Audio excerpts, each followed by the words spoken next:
you are looking for a beachfront staycation for a big family, barkada, na may beach vibes, pool, at kasya kayong lahat, this vlog is for you. Hi guys! Welcome back to our vlog. Today, nandito kami sa Canyon Cove Beachfront Apartment with the whole family. I'm gonna give you a quick tour of our apartment, the view, and our whole experience. Kaya tara, let's explore! So, kararating lang namin from biyahe, medyo pagod pa. Dito pala kami nag-book sa Canyon Cove Beachfront Condo. We are 16 packs and we book via Airbnb. Bago pala kayo makapasok dito sa condo, kailangan meron kayong printed authorization letter from the owner na meron list ng guests. I-email yun sa inyo ng host bago ang araw ng check-in. Yun yung kailangan ibigay sa mga guard bago makapasok sa condo. So ito yung napakalawak nilang sala and dining table. Kasya daw dito up to 20 packs. Ito naman yung kanilang kitchen. Kompleto to ng gamit. Pwede kayo dito magluto. Ito yung napakaganda nilang console table. Grabe, bet na bet ko talaga to. Dito sa apartment, meron silang dalawang room. So ito yung first room nila. And ang bawat room merong CR. Kaya 2 toilet and bath ang meron dito. Mapapansin niyo medyo may kalumaan na ibang parts pero malinis naman siya. Ito naman yung second room na meron dalawang double deck. Meron din dito mga extrang higaan. Tapos ito naman yung CR nila. Ito sa sala, meron din mga extra na higaan. Nakalagay dito sa ilalim ng sofa, hihilahin na lang kapag gagamitin na. So ito yung kanilang balcony, ito yung daanan papunta doon sa pool tsaka sa beach. So ito yung view sa labas, papunta sa beach, and then yung another building na apartment. Dito sa labas, nandito naman yung kanilang ihawan, kaya pwede tayo mag-ihaw-ihaw. Yun yung maganda dito sa apartment kasi pwede kayong magdala ng pagkain.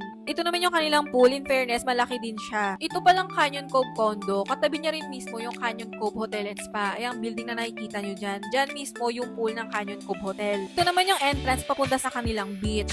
So medyo nagkakatamaran pa mag-swimming dahil mainit pa sa labas, kaya nagpahinga muna kami at kumain. Medyo napaaga nga kami nang dating dito, pero buti na lang pinapasok na kami kaagad ng caretaker after niya maglinis. 2 PM pa lang check-in and 12 PM naman check-out. At nung hindi na mainit, nagsimula na mag-swimming yung mga anak ko kasama ang kanilang tito at tita. Take note pala na yung pool nila dito is for adult lang. 5 feet siya. Kaya mas maigi na may dala kayo yung salbabida for kids. Kagaya na lang nito sa anak ko, lumulutang talaga siya kahit 5 feet height yung pool. So ito yung condo na ni-rent namin. Nasa ground floor kami. Tapat lang niya mismo yung pool. Yung tubig dito sa pool, akala mo may heater. Sobrang init. Ang init naman kasi kanina nung pagdating namin. Ang perfect din ang sunset nila dito. Isa to sa mga nagustuhan ko sa Canyon Cove Hotel o kaya naman condo. So dito naman tayo sa beach nila. Ang ganda lang talaga ng sand nila dito. White sand siya. Tapos sa kabilang side itong mga flag, dyan naman yung Canyon Cove Hotel and Spa Beach. Actually, kinaumagahan, nakapaglakad-lakad pa nga kami dyan sa Canyon Cove Hotel and Spa. Pero syempre, kung gusto nyo gumamit ng inflatable island o kaya naman mag-water parks, kailangan nyo mag-avail ng day tour sa kanila. At syempre, after mag-swimming, ano pa ba, nagutom ang mga person, kaya naman kakain na may konting inuman. So ito yung quick and honest review ko. Maganda yung place and super relaxing, perfect for family bonding. The view is definitely the highlight. Pero may mga parts lang dito sa condo na medyo luma na, pero still, malinis naman siya. And tip ko sa inyo, magdala kayo ng sarili ninyong kumot kasi yung kumot nila dito limited lang. Buti na lang kami, may mga kanya-kanya kaming dalang kumot din, lalo na sa mga bata. And kung tatanungin nyo kung may wifi sila, yes, meron po silang wifi, lahat ng room, air condition, even the sala. And napansin ko lang kapag nandito kami sa Nasugbu, medyo madalas siya mag-brown out. Buti na lang yung mismong unit, meron siya sariling generator, kaya hindi namin ramdam na nag-brown out pala kinabukasan. Okay naman nag-experience namin dito, nag-smooth naman lahat, maganda, and nag-enjoy naman lahat. So ayun lang mga mi, thank you for watching!